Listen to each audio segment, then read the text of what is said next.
Hi, everyone, and welcome back to Around the Campfire. I'm Jamie Somley, Marketing Director here at Northwoods, and your Around the Campfire host. Today, I'm joined by three of our brightest digital marketing and UX minds. Alex Boston, one of our digital strategists, Ed Kozlowski, our digital marketing and advertising practice director, and Caitlin Gerke, our UX research lead. You would be extremely hard pressed to find a better trio of digital marketing experts anywhere. So I am very excited to pick their brains on what they're anticipating happening in the digital marketing space in the new year.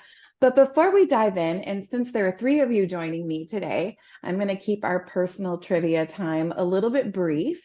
So, with the holidays right around the corner and to get us into the holiday spirit, I'm wondering what your favorite holiday traditions are, and I'll start with Caitlin. Yeah, I think one of my favorite traditions has always been baking cookies with my grandma. And a funny thing that we always do is that ever since I was a little kid, we've put kind of silly cookie shapes in as well. So my grandma loves pigs, so we always have pig cookies. And as a kid, I always loved dogs, so we've often had like dog bones and other silly things like that, along with the normal gingerbread man. So just kind of fun. As, as the That's kid, really you like fun. dogs? Does that mean you no longer like dogs? I still like dogs. I haven't had a dog in a very long time, That's but I did as a I was a kid. I was obsessed. So dog bones Aw. every Christmas. Well, at least you get your dog fixed during Christmas with your Yes. cookies. Yes. Ed, how about you? oh, my favorite tradition is probably just the amount of pies I can eat come Thanksgiving, and I have forced that into Christmas a little bit as well because I don't have enough pies in my life. So we Well, pie actually, is not a bad thing. I know, my wife and I sat down last night and spent a half hour going over what pies we were gonna make. So, Nice. What's your favorite kind of oh, pie? pumpkin pie. Pumpkin. Okay. I like Nice. pumpkin and Hershey pie.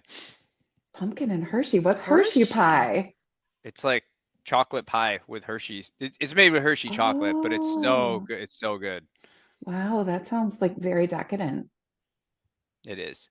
Nice. All right. Pumpkin pie is interesting because people either love it or hate it. Like there's no in between. Either you really hate it or Yeah. you really love it. Yeah. So I didn't like pie until about college, and I started eating pumpkin pie, and I just like cannot.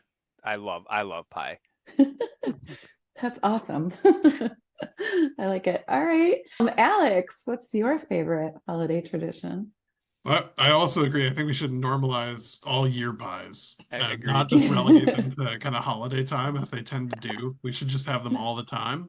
But I do definitely following the trend, food is the big tradition in my family as well. There's a dessert that my mom makes once a year that is it's a pecan roll. So it's like a cinnamon roll, but you roll it up and cover it in caramelized sugar and then a lot of cover it in kind of some sliced pecans and cook it up. It turns out differently every single year because it's really hard to make. That's cool.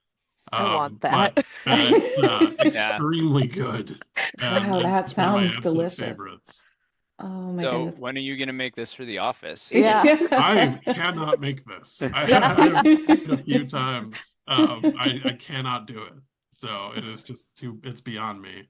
Oh my That's gosh. fun. All right. Well, we'll just tell us what time and we'll be there to partake Okay, in your you guys coming your over to family Christmas? Is that what tradition. you're saying? Cool.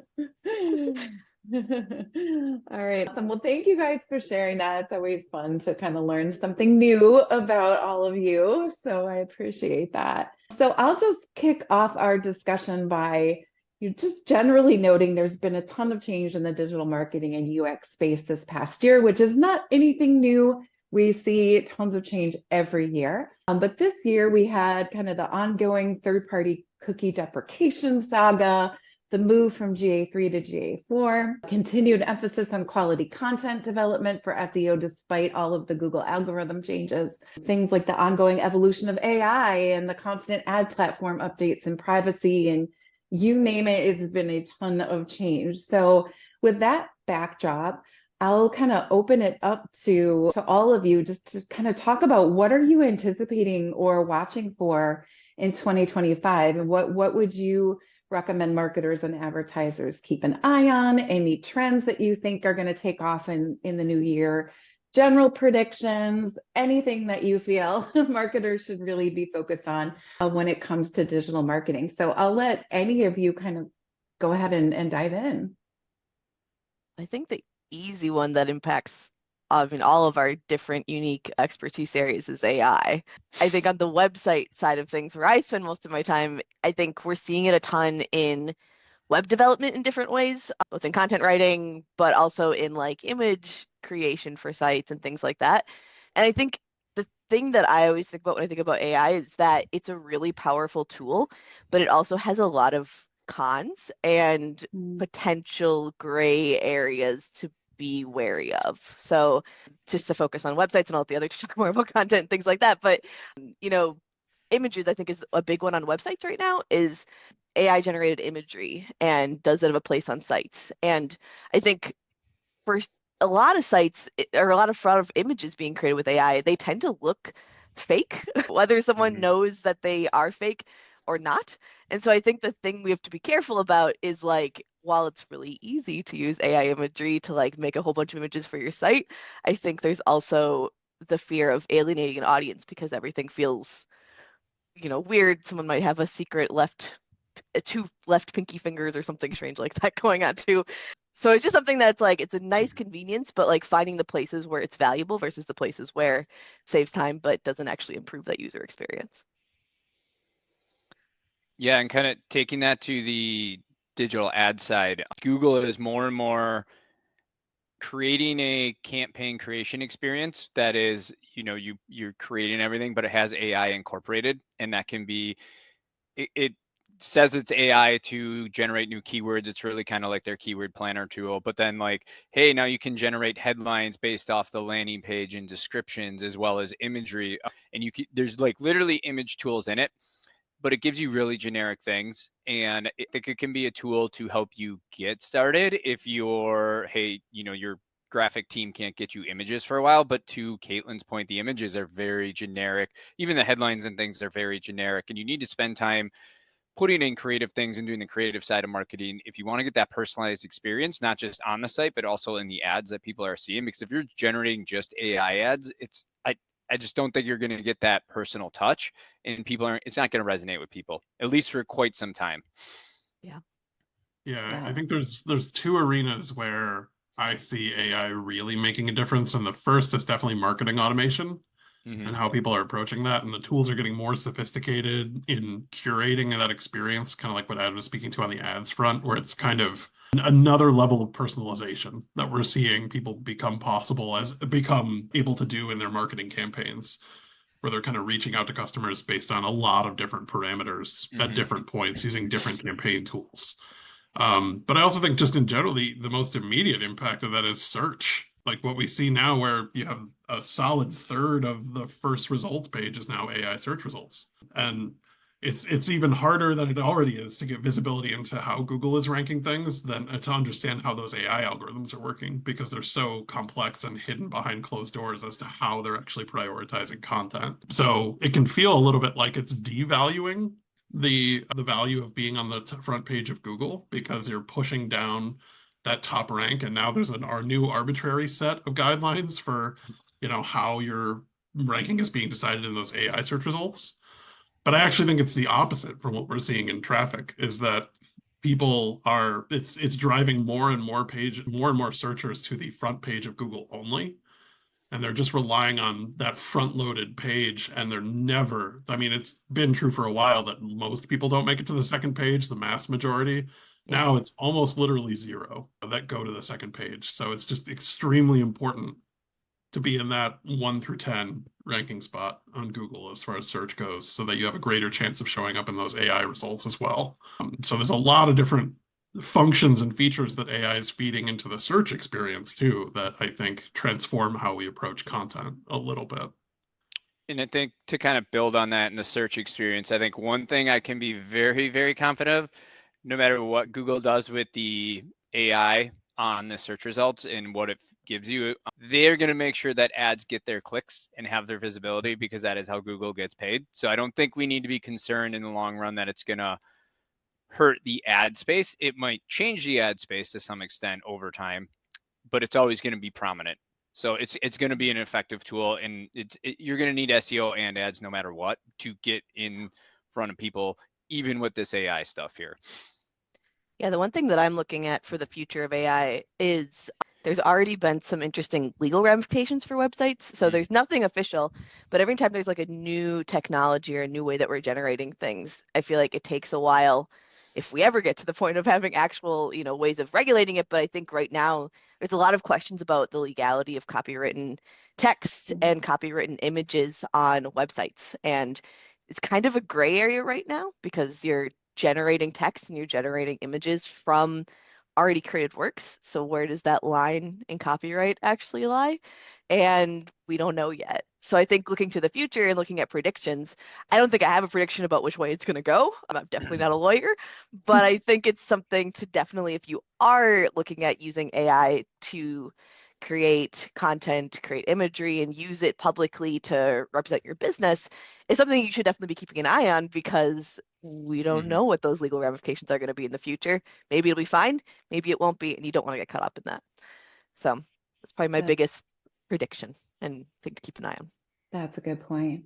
So I'm curious too, Alex, to your point on, AI results showing up in SERPs. Should marketers be concerned, or do you think, based on the clients that you're working with, are you already seeing search traffic to client sites decrease because of the reliance on the AI results that are showing up in SERPs? And is that something that marketers should kind of keep in mind, that if they do see search traffic reduced next year, that could be related to some of the AI results that are being shown?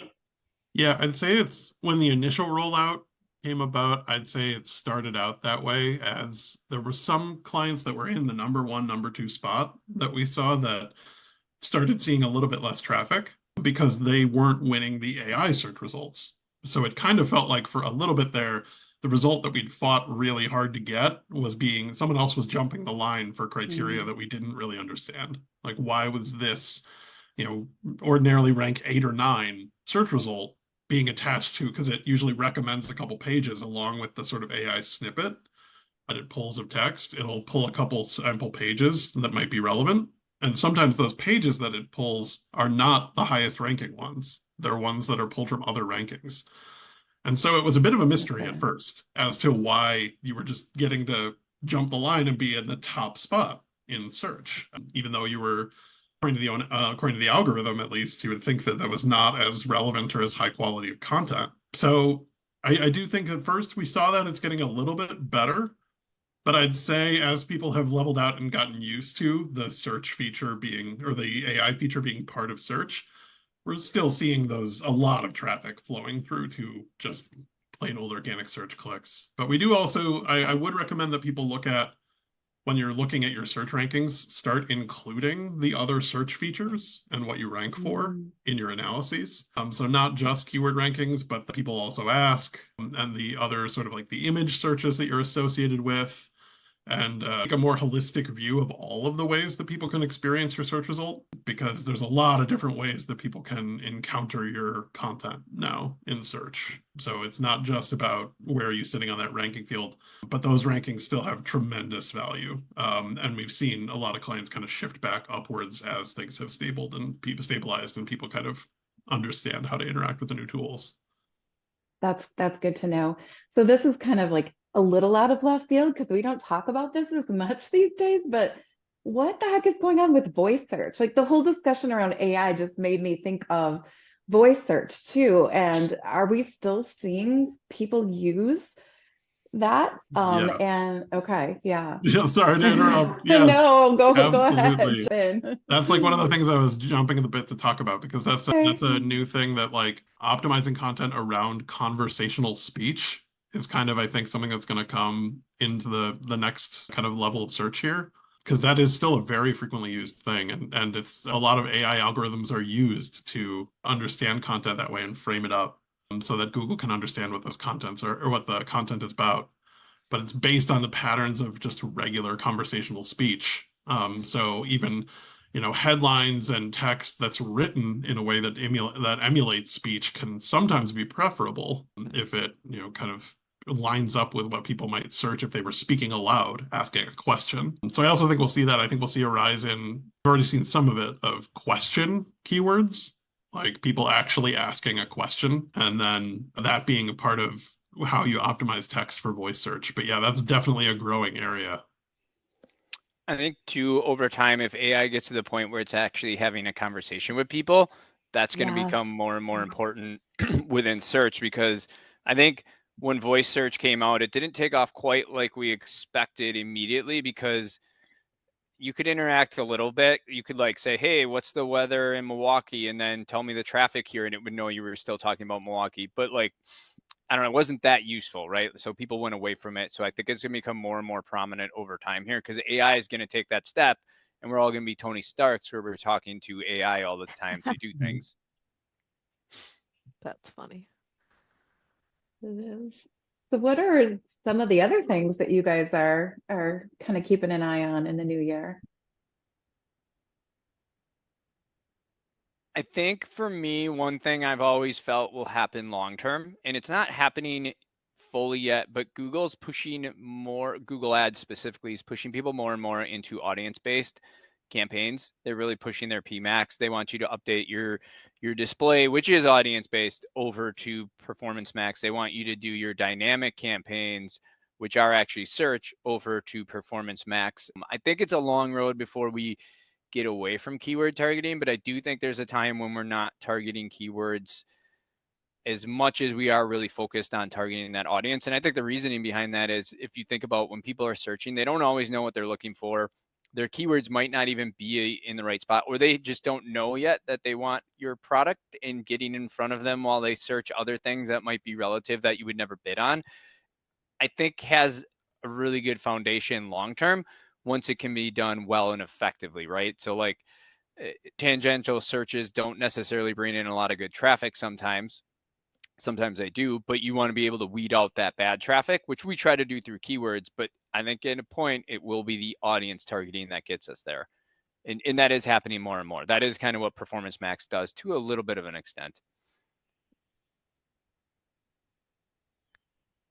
One thing I'd bring up, I think, kind of goes along with AI, but is sort of its own thing, is personalization.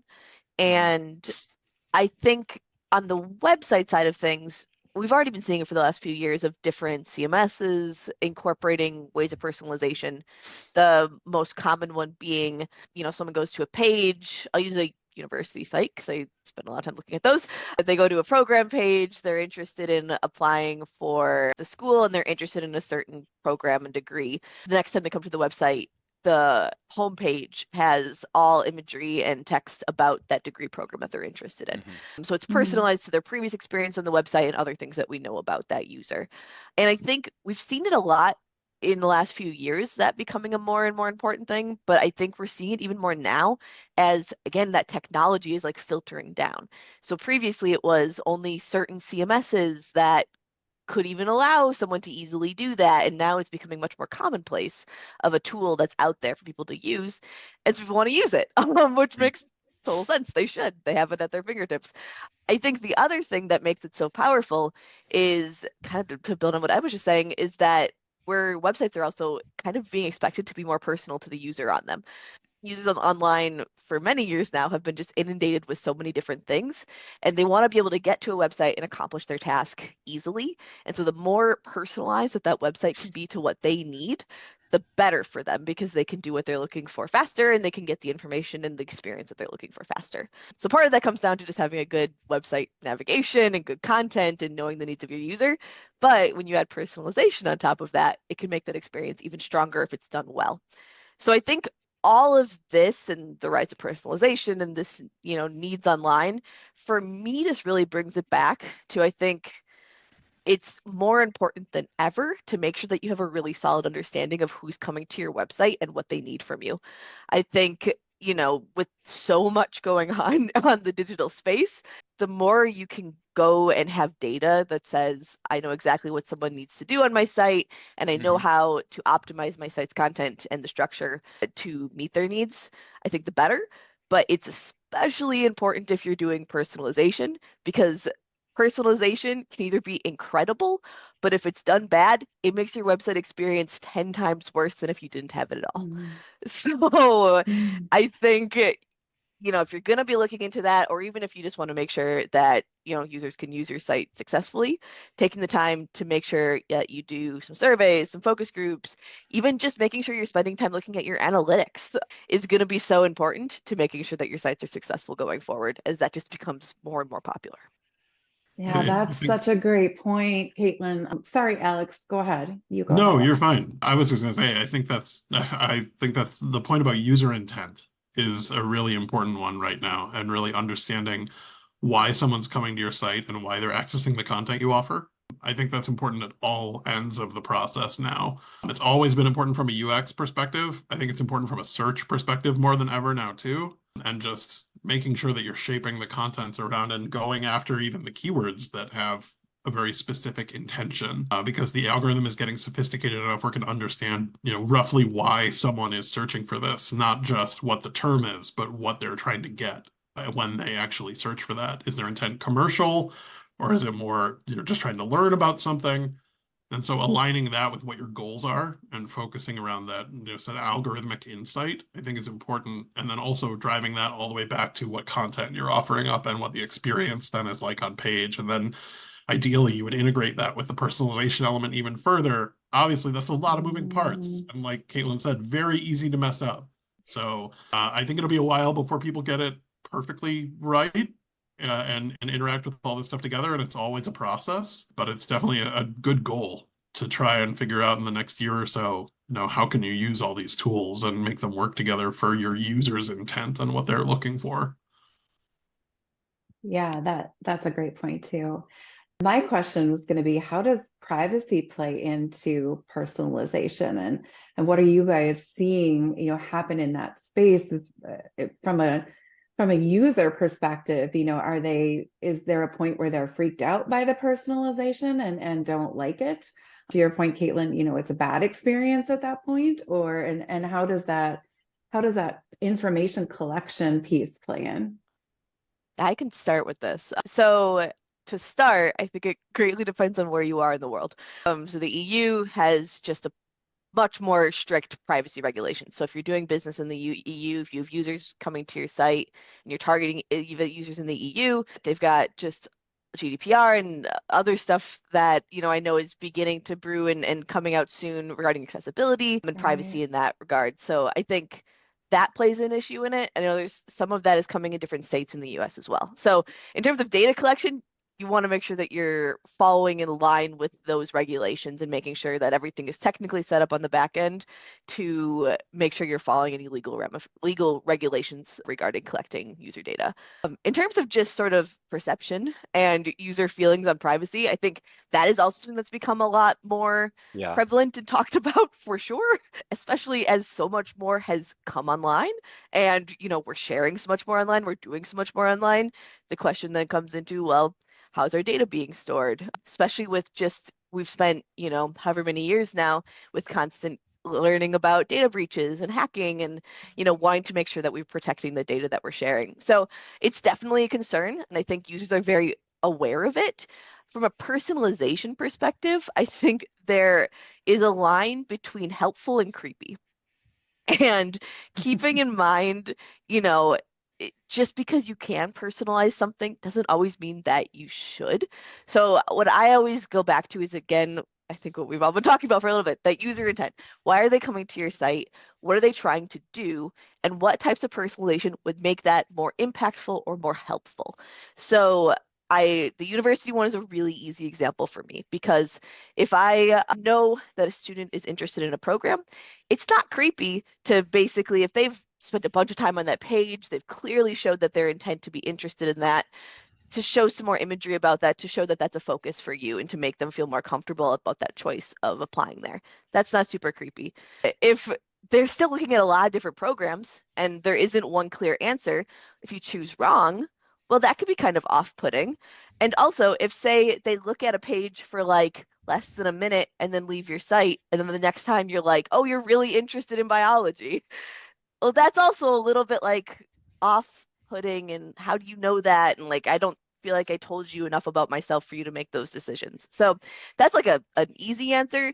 There's definitely more, concerning answers. Obviously, the thing with PII, you never want to like have Right. someone's name on the site anywhere. That's concerning Mhm. and creepy. So I think there's always coming back to like, what can I do to actually help this person? And just because I can put some information out there, is that actually helpful, or is it just, using a tool to use a tool? Yeah, I think the other dimension of the privacy conversation too is just the effect that it could have on analytics. Last Mm. year we saw the kind of the whole issue with Google disavowing or threatening to disavow anyway third-party cookies, which I think made a lot of certainly our clients, but also just people in general kind of tentative about the future of using Google Analytics and really investing in their analytics setup. And that changed after they reversed course, but the fact that they suggested it at all, I think, it'll be interesting to see just how valuable data really remains in the future. I think there's still a lot of, obviously, right now, things have leveled out and it's important to pursue, but there may be other sources for that data that people have to explore and kind of getting creative with how they measure that data in a privacy-friendly way. And so it'll still be useful. It's just that the methods of gathering may have to be more user-friendly. And I think there's a lot of potential for things to shake up as those legislations. I feel like it's an inevitability that in the US eventually we're going to get something. I don't know if it'll be quite as stringent as GDPR, but something is coming for sure. Although granted, we've been saying that for a little while, so who Yeah. knows? Maybe not. But I feel like there's going to be some sort of restriction that means that we can't get the whole suite of information that we're used to getting. And that's okay. We might just have to get more direct interaction and direct metrics by, going back to old-fashioned measuring leads and things like that, and stuff that maybe isn't so in-depth and nuanced in your interactions on page and may have to do dedicated UX research, try and dig into that stuff instead of just relying on analytics data. So I think there's a lot of ways to get around it. It's just that people have to be ready to engage those other tools. And I think to the data point, one thing people should understand is when you're collecting data in GA4 and even back in Universal Analytics, it was never 100% perfect, right? It's a very, very strong, it's very accurate, but it's not 100% perfect. It gets us to the point of making very good decisions based on what we're seeing. It's okay if we lose a little bit because people are more conscious of their cookies, and as long as we still have good data we can see. Again, it's never going to be perfect, never was. And if you understand that, I think it's a little less scary when things like this pop up. And the other part, I know Jamie and we were doing one of these before, and we made the prediction that Google's not going to get rid of third-party cookies unless they have a very sound way to make money with retargeting and things like Yep. that. So I think we can be confident it's going to stay until there is a good solution that will then probably feed into things like data as well that we're able to get to. So it might come one day. I'm not super concerned that it's going to have a huge impact or negative impact on the industry because, again, Google wants to make money. They're one of the biggest they are the biggest ad agency in the world. I believe they still are. So yeah. Yeah, good point. Anything else that you guys can look into your crystal ball and sort of let marketers and digital marketers and advertisers kind of know what they need to keep an eye on in 25? Not that you haven't covered enough already. Circling back to AI, I think being able to find ways to effectively use it, the people who are Yeah. able to do that are going to Mm. succeed the most. And that might be more in analyzing the data or helping you with, I don't know what all that looks like in the future, but figuring out ways to kind of incorporate that effectively that isn't necessarily doing those generic images, but like, how do we use this as a tool? And it's just, I mean, you hear it everywhere, but it's becoming more and more common every day. Everyone I work with now, like even when ChatGPT came out, everyone was like hesitant. Now everyone's like, oh yeah, I use this all the time for this and that, right? So like Yeah. if you can use it and you have better tricks than someone else, that's what's going to be a competitive advantage. Yeah, I think the way that I always try and think about it is that it's a tool, not an answer. It's Yes. something that you use to help come up with your recommendations or use to help you start idea generation or things like that. It's not the answer, though, to all your Correct. problems. And I think a Yeah. lot of people are using it as the answer, and that is where we get into a bit more trouble, in my opinion. So it's just a reframing. But honestly, like I think that's probably the biggest AI and personalization, I feel like was part of almost everything we talked about. Mhm. And I think that's just where a lot of things are Yeah. going right now in one way or another. Yeah, I actually read a lot online and people are saying more and more AI with like Google automated bid strategies, but like that's been going on for years and years. That's not actually new. So Yeah. like I don't think that's the future that is now, but like the now is or the future is how do we use the tool outside of Google Yeah. to enhance what we're doing, which is now too, but I think that's more of the future as well. Yeah. I agree. Yeah. What are your guys' thoughts on marketing automation? I know, Alex, you sort of brought that up a little bit, personalization perspective, but what are you seeing happening in the marketing automation space that marketers should kind of keep an eye on? I think a lot of it is in just methods of outreach and what kind of funnels people end up into. And then a lot of it is connected to like email marketing in particular, or to just kind of broadly creating these funnels that people enter. And then there's just an automatic process that they enter as far as what content they receive. So that's in their inbox, or if there's some other form of content that they sign up for when they engage with you for the first time, or if there's something connected to, ads and remarketing that people are getting, that just there's, kind of a process in line there, seeing a lot of that, and then content on their site that lines up with that. So a lot of landing page production, sometimes a lot of kind of programmatic content creation, which is where you're just creating large amounts of long tail keyword focused content that also can, sometimes work as a landing page to a specific query. So seeing a lot of integration with these tools have always existed, right? Email automation has been in MailChimp even forever, so people can use those tools from the get-go. What changes is the sophistication and the level of targeting that you can get to, and the how precise you can get that without having to lift a finger. Basically, you do the setup initially, and then you just make sure that the operation is running as it needs to. And that, used to require a little bit more management and used to be a bit broader in terms of the process that you can create. Now it's like if you can know what you're doing and can get it exactly right, you can, reach out to people according to various interests, their, seasonality that they engage with your site, all sorts of different user intent metrics that people are using to bring that into the automation procedure. And I think I it puts, think, oh, go Caitlin. oh, I just gonna say, I think it comes back to the whole idea that everyone is so inundated with so many different messages and the fact that we have to be so much more personalized in everything that we're doing now. Mhm. And that's why marketing automation is so powerful is because you can target and you can set these different, emails to go off or, other interactions to reach out to these people based on, again, their intent and why they want to interact with you and making sure that it's messaging that they want to receive and not just you're just throwing things at them to throw things at Right. them because that just doesn't work anymore. So I think again, it kind of comes back to that need to have things a lot more personalized, a lot more targeted to why someone is reaching out to you and interacting with you in order for it to be effective at all. Where Mhm. before that kind of like mass, messaging effect would work to a point. Now that's just so much less effective because everyone is doing that. So how do you stand out and actually be content someone wants to interact with?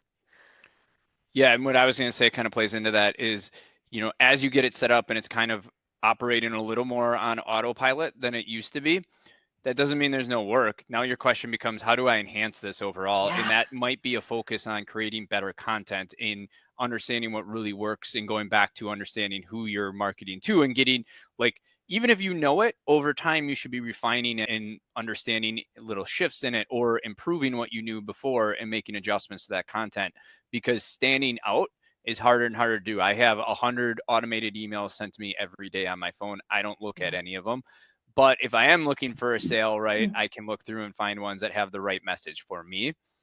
And that's where you stand out. So it's difficult. These tools help us, but you still have work you need to do. If you just let them run, they're not going to be as effective as if you go out and do the enhancements to them. Yeah. Yeah, I Yeah, think that's that's a such really a great important point. point. Yeah, because like Absolutely. when we get to the programmatic front, especially when you have people generating content too, using this AI, not just automating the flow through content, but also generating thousands of pages, maybe that like there's literally companies that are just generating content automatically, that they have a landing page template, they have a keyword that they plug in and are trying to go after, and maybe some media assets that they have plugged in, and they just say, create a bunch of landing pages based on this. And it might rank for a little while, although I don't think it's doing as well as a strategy as it used to since some of the changes to the AI focused, search algorithm changes in Google. But certainly there's still a quality concern that needs to come into play there, where it's like somebody needs to look at this before it just goes live. So I think that kind of going along with what Ed's saying there, there's a human element to making sure that this works well. It's not something you can just walk away from.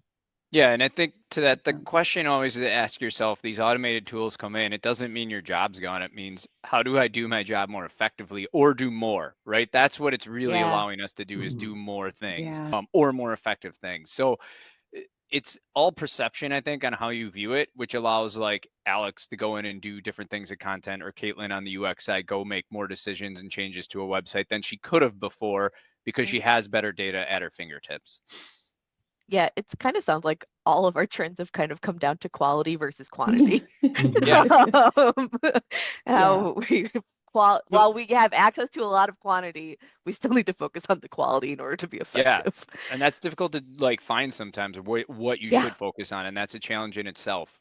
yeah, Yeah, well, that's the interesting thing about Absolutely. all the AI tools is that honestly, the fundamentals haven't changed very much. Agreed. true.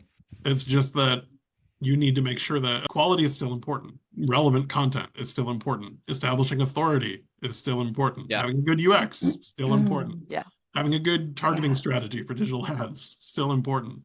I But think that, it's just you can do more of it.